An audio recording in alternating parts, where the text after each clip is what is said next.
What is going on YouTube and Weight Loss Warriors? It's your boy C-Dub and I'm back with another video. And today I want to talk about whether or not intermittent fasting or fasting in general gets harder the smaller you get and the longer you're doing it. And I'm going to do it right after this.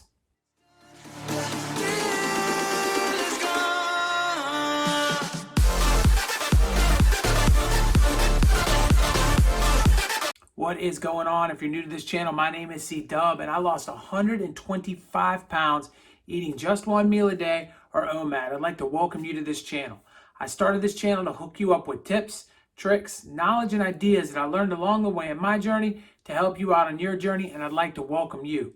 And to my subscribers, my weight loss warriors, the people that come in and day out, click on my videos and help me grow this community and reach more people. I appreciate each and every one of you. Thank you for subscribing. And if you have not subscribed, I hope you become a subscriber and a weight loss warrior and you help me grow. And I'm going to do my best to help you with knowledge. And that's what it's all about today. I'm going to talk to you a little bit about kind of a two-part thing. One of which is, as we lose weight, is it going to get harder to fast? And then also, the longer you fast, the more years you're at it. In other words, not the longer like as in I've done it for a week, but just the long term, does it get more difficult? And those are two totally different questions, but I get very commonly, so I felt like, you know what, hopping on here and knocking them out would be a good video. So I want to talk first just about why people say that intermittent fasting is going to get harder the smaller you are. And when you really think about it and you really want to break it down, it makes a lot of sense. If I have a lot of body fat, my body fat will be used as fuel when I'm in my fasting time. So when I am not eating the 16 hours a day or the 20 hours or the 23 hours a day or in long term, whatever the case is, that period of time that I'm going without food, my body fat is providing all the nutrition, all the things that I need. But as my weight begins to get closer to, let's say, whatever the normal range is, am I then going to have some struggles because now I don't have the reserves to tap into and pull out? And this is a valid question. So I think it's something that we need to think about in the sense that, you know, I have gotten down to goal weights and I've done all of that. And I can tell you from personal experience that intermittent fasting wasn't any more difficult after about the second week, because, the first couple weeks are terrible. But after the first couple weeks on until today, I haven't had a whole lot of issues ever really with intermittent fasting. So does it get harder when I got closer to my goal weight? Not the fasting part of it, I don't think. But with that said, I do think that there are people that maybe get so close to the point where they're past the normal range and they start to get into the underweight range. And maybe that then starts to make them feel like less energized. They're not getting enough from the reserves. And that could possibly be an issue. But I do think that a lot of people would be surprised if they look up what the normal range is for their height and age and sex. They would be surprised at how light that weight range can go. For example, I believe mine is like a 165 all the way to like 145.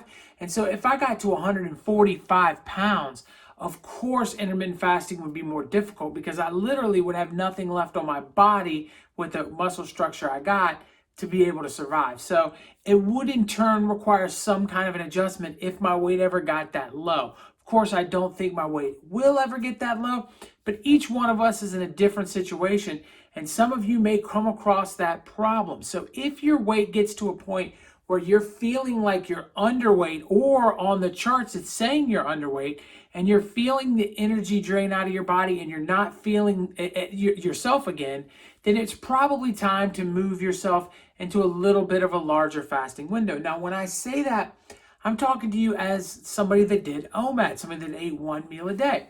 If you're doing a 16 and 8 protocol, you should be able to, in an 8-hour period of time, get absolutely as much food as you would ever need, no matter what your weight range is. It just may require a little bit of planning. And keep in mind, I always tell you, eat 2 meals in that 8 hours. Eat one and then eat another one. Don't eat in between. Well, if you're doing one and another one and your weight is still on the low end of things, one thing you can do is add a meal in between. And that may help you feel a little bit more energetic and may give you the little pick-me-up you may need if you're getting into that underweight range. But if you're in something like an OMAD and you're getting to the underweight, the easy thing to do is to just move it to a Warrior or a 16 and 8. And I think at the end of the day, you can modify that too. So if you're in a situation where you feel like, man, I love OMAD. OMAD is so amazing, and I don't want to give up OMAD because it gives me time and it does all these things.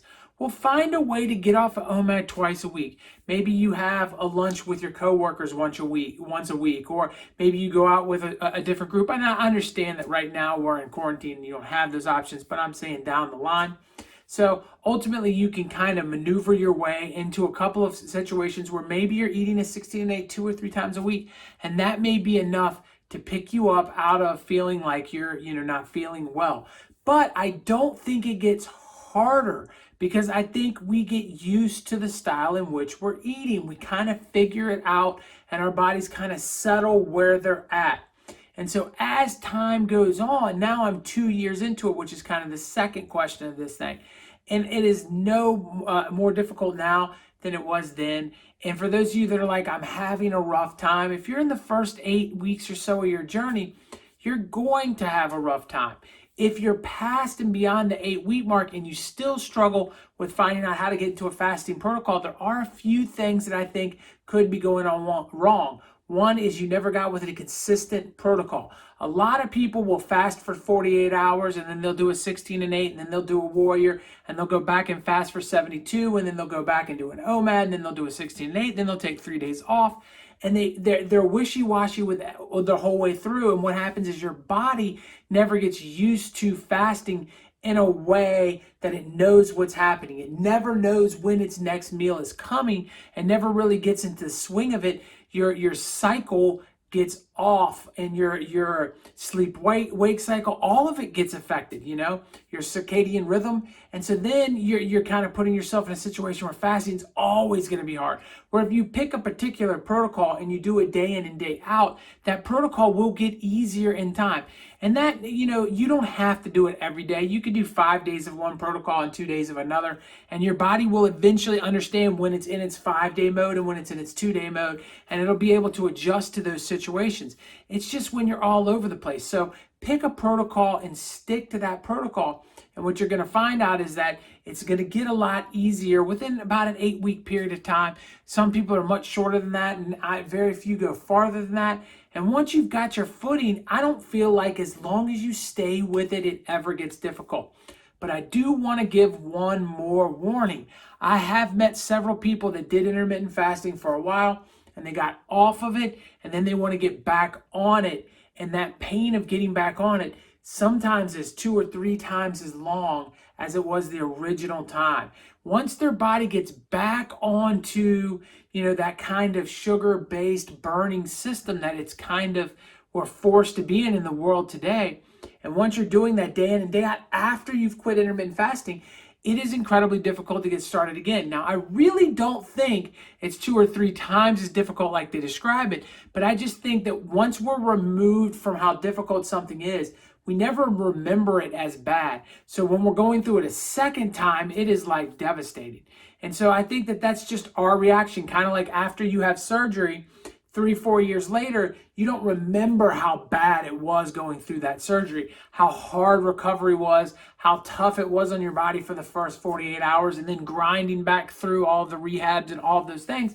We just don't remember it quite as bad as it was until you're back in the moment. And I think the beginning of fasting absolutely stinks.